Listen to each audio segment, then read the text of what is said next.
Occupational English Test. Sample Test 2. Listening Test. This test has 3 parts.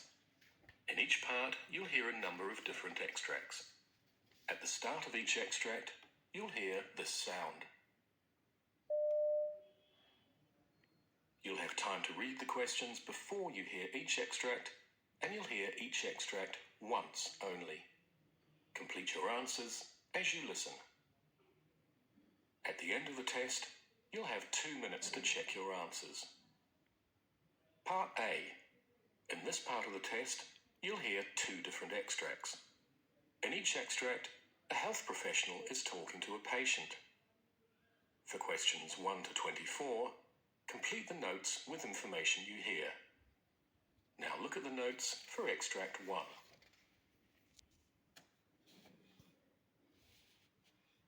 Extract 1. Questions 1 to 12. You hear a gastroenterologist talking to a patient called Andrew Taylor. For questions 1 to 12, complete the notes with a word or short phrase. You now have 30 seconds to look at the notes.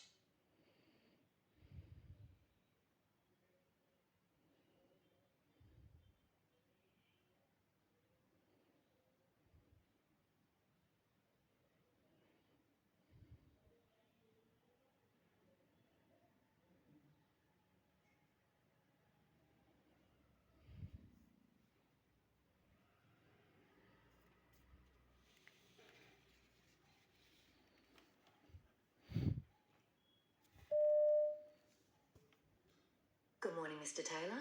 Now, you've been referred to me because it's possible that you're suffering from irritable bowel syndrome or a related condition? Yes, that's right. Okay, could you start by giving me some background? This has been going on for many years. After meals, I've always tended to get heartburn, but I found that pretty easy to deal with by taking antacids from the pharmacy. But a year ago, things suddenly got worse, and there were other problems I started to notice. The symptoms vary a lot, and they can be quite hard to describe exactly, but the main problem is bloating. I see. I need to tell you about some other things related to my stomach. Mm-hmm. Although this isn't something that happens every day, I've been suffering from constipation in the last month. In the past, I've had the opposite problem and would rush to the toilet several times a day. Mm-hmm. I just never know how I'm going to feel from one day to the next. It's the way the symptoms are so unpredictable that I hate. It's hard to plan my life. Were there any other symptoms unrelated to your stomach and bowel? Well, I have a skin condition that can flare up, and I know this could be related to irritable bowel syndrome. Mm-hmm. And the odd thing is that I often have migraines more or less at the same time as the stomach discomfort, and these can go on for days. It's strange, and I didn't at first think it was anything to do with my stomach problems. Have you noticed anything that can intensify the symptoms in any way? Well, I have a very demanding job as an accountant. I don't know whether this has a bearing on anything, but there's a chance I might lose my job in a reorganization of my department. So that's obviously something that's making me anxious. I don't know what's going to happen. What's the worst effect the condition has on you? The problem isn't just that it's nearly always on my mind unless there's some pretty big distraction, but also that it's so draining. What I mean is I often feel that I've got no energy at all. I just want to sit around and do nothing when I get home from work, to be honest. I go to bed tired, but I'm frustrated because I have insomnia much more than I ever did before. I wouldn't say I've been suffering from depression, but a condition like this can make you feel rather down. Right.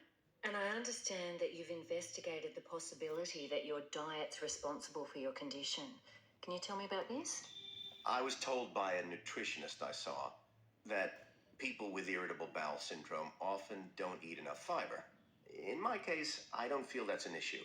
I've followed the nutritionist's advice about taking more fluids during the day, especially water, and accept that in the past, maybe I didn't do that enough. It's hard to say whether that's made a difference, but possibly it's caused a slight improvement. I'd read that dairy products can make things worse, so I tried cutting them out, but I wasn't convinced it made any difference. I've cut back on caffeine, though not much, actually. I also paid for extensive food allergy tests, but they didn't show anything major, so that's not an area my doctor thought was worth investigating further. What medications have you tried? Well, I took something called an antispasmodic, Yep. which my GP says helps to relax the muscular contractions which move food through the gut. But to be honest, I don't think it made much difference in my case. Have you taken anything else? Well, I've been given antidepressants, and I'm giving them a go. I wasn't sure I completely understood the reasons. Okay, well, a drug like that targets the signals being sent to and from the nerves in the digestive system. It has a calming effect on the muscles there. Do you find that this drug was effective? Yes, I'd say it was on the whole.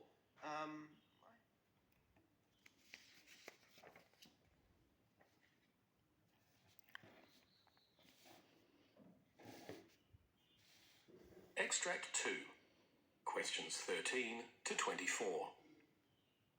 You hear a hospital neurologist talking to a new patient called Kathy Tanner. For questions 13 to 24, complete the notes with a word or short phrase. You now have 30 seconds to look at the notes.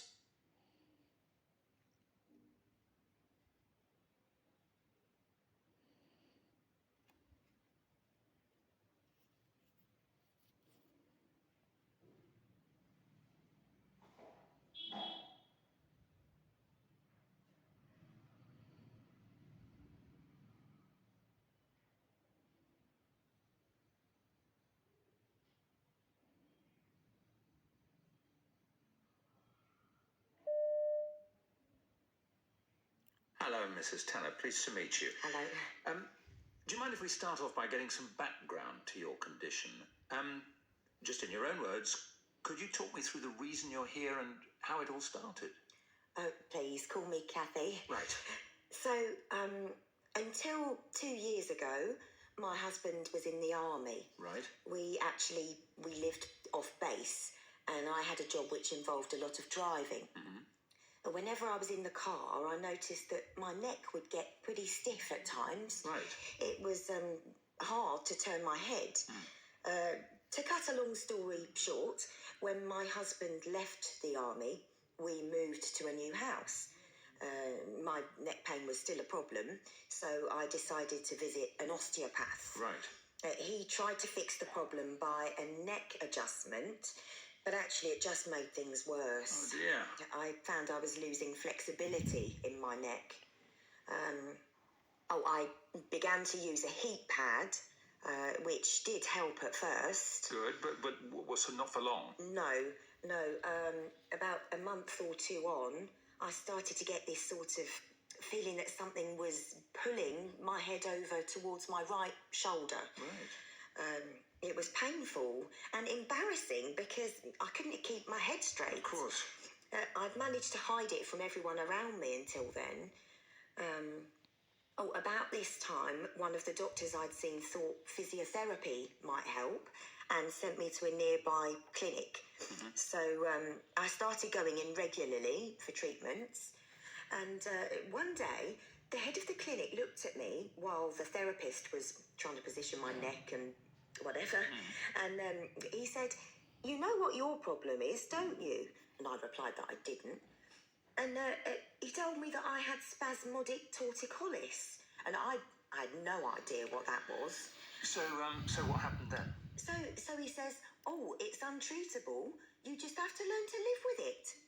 I went home in pain, feeling depressed and hopeless. Yes, of course. He was just so unsympathetic and unhelpful. Well, I'm sorry to hear this. Thanks. So, my diagnosis of spasmodic torticollis was in June. So I began to research, what I could do. I tried chiropractic treatment until December. It cost a fortune, but did no good. Oh, dear.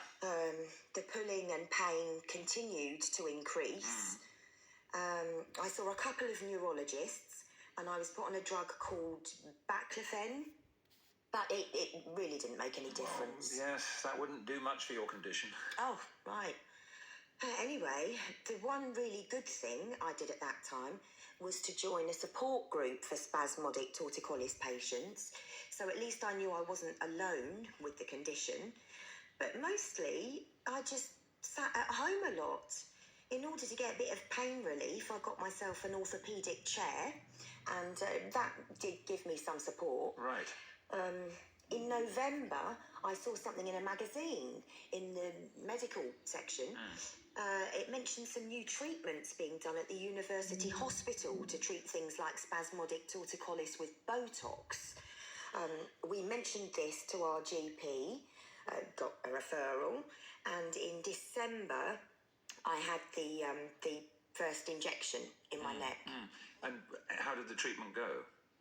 Well, the injections really helped the pain, you know. My head returned to almost a normal position. Right. It did give me a few problems, like problems swallowing, but that was okay. I thought I'd received a miracle cure. I was devastated when everything started to come back like before, and I went back to the hospital in May. At this time, the results weren't quite as good. Even though they'd upped the dosages, I ended up having 9 lots of injections, plus the, various oral medications. So I can't remember what they were. No, it doesn't matter. But nothing really made much difference. I just got more and more confused, and loss of memory became a problem too. Just for pain relief, they ended up giving me a pump so I could give myself morphine. Finally, I saw something in my ST support group's magazine about a relatively new type of surgery being done by a local neurologist, and that would be you. So, here I am. And we will do our best to help you. Now, just a few more questions.